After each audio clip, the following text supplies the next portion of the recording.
What's up, guys? Welcome back to my channel. So I'm here today to talk about The Real Housewives of Potomac, Season 8, Episode 1, Projections and Deflections. So be sure to like, comment, subscribe, and let's jump right on into it. So we kick off by looking back at all the various reports surrounding Robyn and Robyn Dixon.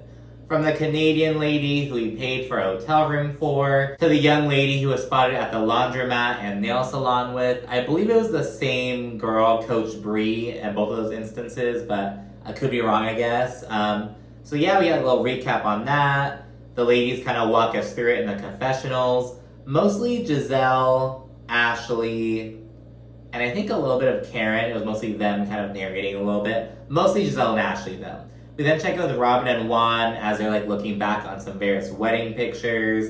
They discuss all the noise surrounding Juan, and he says that, the receipt situation, the thing regarding the hotel room, he says it was foolish, though it was just him doing a good deed. So this fool says that, okay, she needed someone to, pay for a hotel room for her, so I stepped up and did it. Nothing happened, though. I was just being a good guy, helping someone out. And Robyn was like, oh, so why didn't you, do something, though? You're already in the hotel with this girl. Why not do something with her? And his response was have you seen her? And keep in mind, this is a bitch who's allegedly dating, a Baltimore Ravens player, or, used to date a Baltimore Ravens player. So it's I'm sure she's not some, ugly bitch, you know what I mean? So it's what are you trying to say, Juan, you know what I mean? And his whole thing is, I know it sounds weird, but that's the truth. And Robyn reiterates this, she parrots it all throughout, her whole thing is, if Juan were lying, he would make up a better lie than this. And, okay, because there have been many times where I find myself in, these situations, and, it's yo, this is what happened. And I'm literally if I were lying, I would come with a better lie than this. There's one time, my dog, literally ate an assignment. And so, oh, dog ate my homework. But, I swear, we had just gotten a puppy, and she, I was going to grad school in Vermont, and before I left, I had this, packet of shit, because we had a graduate teaching assistant, so it was, kind of training shit. My dog, tore through it, and she ate one page up so much that, I couldn't even, I didn't know we had the assignment. You know what I mean? And I swear that happened. And I was my dog, literally ate my homework. And I, that's what happened. And it was oh my God. So it really pisses me off that Juan's if I were lying, I'd tell a better lie than that. Because, bitch, I'd be saying that, for real, though. You know what I mean? It's oh my gosh. But anyways, Robyn touches on all the backlash she's gotten, from the other ladies and such, before Juan explains, the speculation between him and Coach Bree. And I feel so bad for this girl. She's some girl who, worked as, an assistant, or basketball, whatever, helper for, a couple years. And, she's being named so much. And she actually looks a lot like Karen. And it was so funny, because people were bringing it up online. And they're we were all clowning Karen when she was, Juan's other woman who looks like me. But she actually does. It was, so funny. People were saying that online. But yeah, his whole thing is oh, well, I'm an attractive man. She's an attractive young lady. So if we're seen out together, people are going to think they're going to get these, raised flags. So yeah, to touch on that. And Juan also says that the reason he was let go from Coppin State is because the team sucked, essentially. He's we didn't get a whole lot of wins. Essentially saying that it was not related to the allegations in a lawsuit that he failed to take action when a basketball player was being sexually harassed by another coach, an assistant coach or something like that. And anyways, they go on to say that they're just gonna focus on their kids and just kind of, trying to raise them and such. And it's do you think Robyn and Juan will stay together once both the boys are grown up and out of the house and in college and whatnot? I don't know. There was then check in with Karen, Candace, and Wendy. They link up.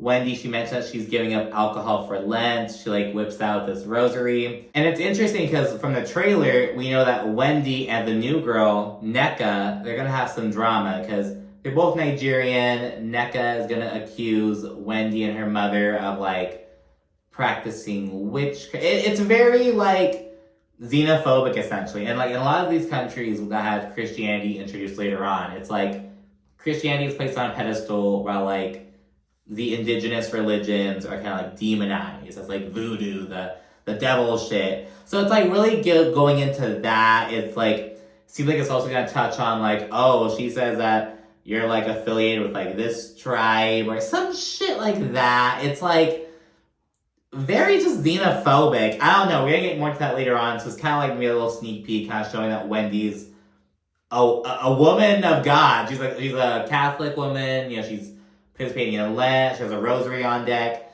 It's kind of like, you know, foreshadowing that situation, it seems.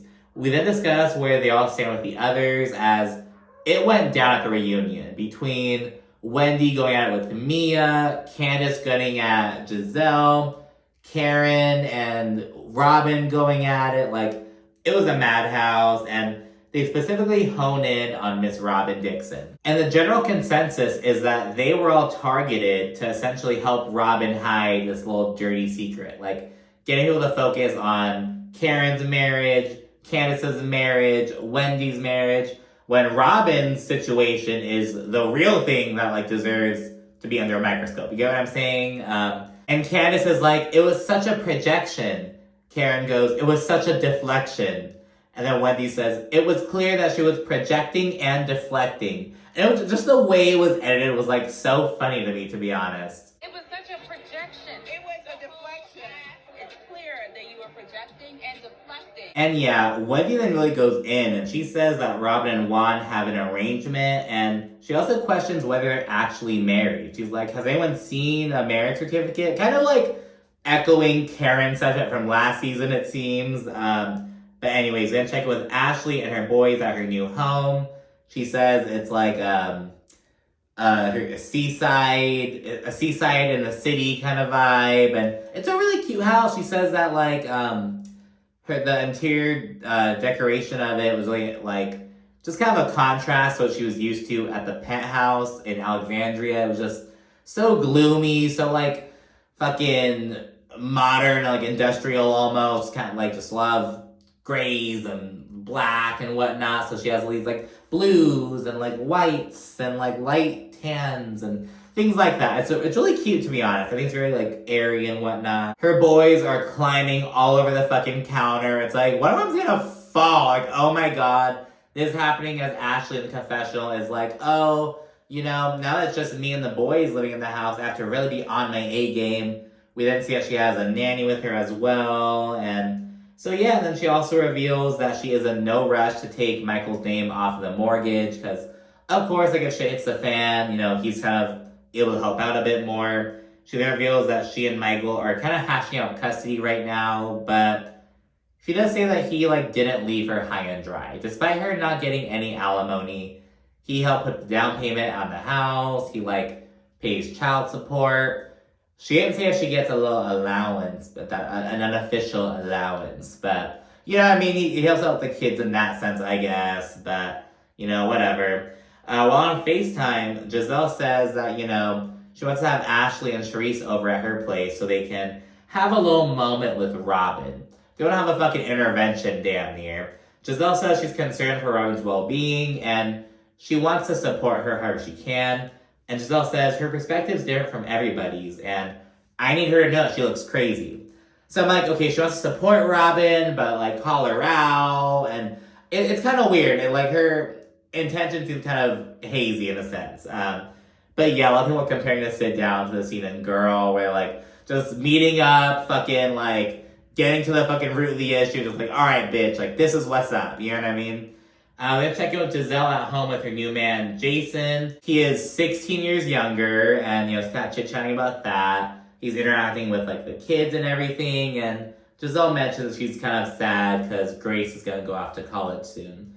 It's like spring break time right now, so they have a little bit of time left, but yeah, it's kind of like the next step.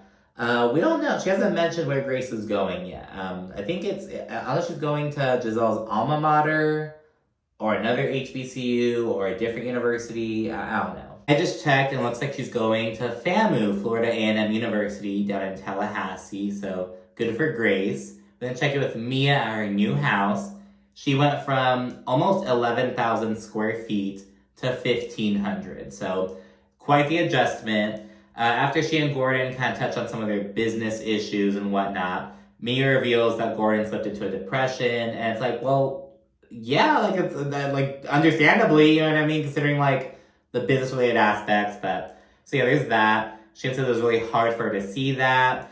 Gordon, he acknowledges that, you know, Mia really thought that he had done something wrong. And she says, no, I didn't know. And she's like, I was trying to protect my assets and my children. And she then says that she cut out alcohol, and Gordon's like, you just had a glass of wine with me. And she's like, okay, well, I'm still drinking wine, but not hard liquor. So she's taking that step. And Gordon, he's like, I mean, whether you have a cocktail or a glass of wine, it's the same shit, but they're kind of different drunks. But, you know what I mean? Like, speaking of which, I haven't drank alcohol in just over 3 months, so woohoo, good for me. But anyways, Mia says that she wants to reach out to Karen and just kind of make up after their drama last season. She wants to apologize for like insinuating that she was like a hoe, basically. So yeah, we then see Candace and Chris. They go out to a little picnic, and they said the last year was very rough for them, understandably. And Candace says that she's been like performing and traveling for the past few months, and she wants to really go bigger for her next tour. She's like, you know, I need like costumes, wigs, like backup dancers, you know, breast tape, the chicken cutlets for the titties, like all this shit. She wants to really go big or go home, essentially. And Candace is she's like, has a little headpiece on. She has like this little sundress kind of vibe. And Chris just looks so like old. He's just like as they're sitting down on a little blanket, Chris is like, oh, like, I don't know. They just seem on such different wavelengths. I don't know. They just seem like on such like different planets. And yeah, Candace brings up Robyn, and she really questions if like Robyn was so supportive of her and Chris last year because she was like, I don't want them to bring up my situation with Juan. And you know, at the reunion, Robyn said something like, oh, can't we all agree that it's not smart for a married man and a single woman to be alone in a hotel room together? That bit her in the fucking ass, because the whole shit with Juan in the hotel, you know what I mean? So, yeah, it was like, ooh, but I think Candace really does have a point with that. The last scene kicks off with Ashley and Charisse rolling up to Giselle's house, and they say they want to give Robyn some tough love. And Ashley, she's like, Hotel Giselle's always at their fucking construction. Like, there's always something going on. And ain't that the goddamn truth? Giselle then says that they've all been through something similar in their relationships, and, you know, Robyn just being delusional to what's going on. Giselle kind of frames it as them letting Robyn know that they love her. She also mentions Robyn saying that, you know, she doesn't care, or she's numb to all this shit, all that kind of stuff. Robyn arrives, and they immediately hop into the situation, and it's like a full-blown intervention damn near. Like, they're like, oh, hey, Robyn, like, you're like the guest of the hour. And Robyn's like, I thought we were just hanging out. I didn't know this was like my thing. It was just like, she was so caught off guard. It was so funny. Ashley says she questions if Robyn is being like truthful with them and herself. She also says that, you know, I've been in a similar situation before. But Robyn defends Juan, and she says that all speculation is just blatant lies. And Ashley and Giselle, they say that, you know, at a minimum, Juan is at least not aware of the optics. Like, he may have very well, like, been innocently at the fucking nail salon and laundromat with Coach Bree, but the optics, it is the optics. He doesn't care about you enough to, like, be cognizant of that. And yeah, but Robyn's whole thing is like, well, what do you want me to do? Do you want me to, like, divorce Juan? Do you want me to fucking hit him with a shoe? Do you want me to just be mad about it? Like, what do you want me to do? And, you know, Giselle, she reiterates that she feels like Juan isn't really thinking of Robyn, but Robyn's like, I'm not going to dictate his life, basically. I'm not going to, like, you know, she just doesn't really care, essentially, it's what it sounds like. And she does say, though, that her joy has been stolen by all the pile-ons. But Giselle says that, you know, there's only one person at the center of it, and it's Juan. But Robyn responds by saying that Juan is not responsible for the joy theft, and, you know, the world just wants to tear them apart. But the others disagree with this. They're like, Juan is responsible for it. Like, what the fuck do you mean, girl? Robyn then plays the victim and says, you know, all these pylons are cruel and what do you want me to do? They're just beating me up. Like, just playing the fucking victim card. And Cherie, she opens up at this point about like her own experience with Eddie Jordan and saying that her heart hurts for Robyn because, you know, it opens a wound for her. It reminds her of her own situation. It's familiar to her. And Cherie says that, you know, when it comes to the hotel matter specifically, she thinks that Robyn is a bit in denial. And again, Robyn says that if Juan were lying, he'd come up with better lies than that. But in the confessional, Giselle clocks that, like, I think Juan does this on purpose. He tells these fucking weird-ass stories so that way Robyn goes, oh, well, this is so out of the ordinary, it has to be true. So she thinks it's being done on purpose. And she also says she doesn't think that Robyn would ever put Juan out, like, for real. And she doesn't want her to lose sight of herself. Because she says, you know, I saw the woman you were after, you know, you and Juan flipped the first time. And I see the woman you are now, and you're a very different person, and I don't want you to lose sight of that. And, you know, Giselle says that Robyn believes whatever Juan tells her, and it's really, they're like, you know, it doesn't matter if I believe it, Robyn believes it. It's a very similar situation as that on Orange County with Jen Pedranti. Yeah, I mean, everyone's like, girl, really? But she's, you know, she's in her own happy place, essentially. Robyn then asks, you know, what the fuck they want her to do before saying that she just wants to keep living her life and move forward. She doesn't want to carry this anger. She doesn't want to be mad. She wants to just move forward and keep it moving. Robyn then thanks them for their concern while saying that, you know, she and Juan are just going to keep doing their own thing, living their life, and if they get judgment, they get judgment. But Giselle feels like Robyn, she's like burying her pain, but she thinks it'll eventually bubble up and explode one day. And that's where the episode ends. So it's a lot of kind of catching up, a lot of focus on Juan and Robyn, of course, but yeah, that's where we are. So thank you so much for watching. I'm sure to also like, comment, and subscribe. Thanks again. Bye.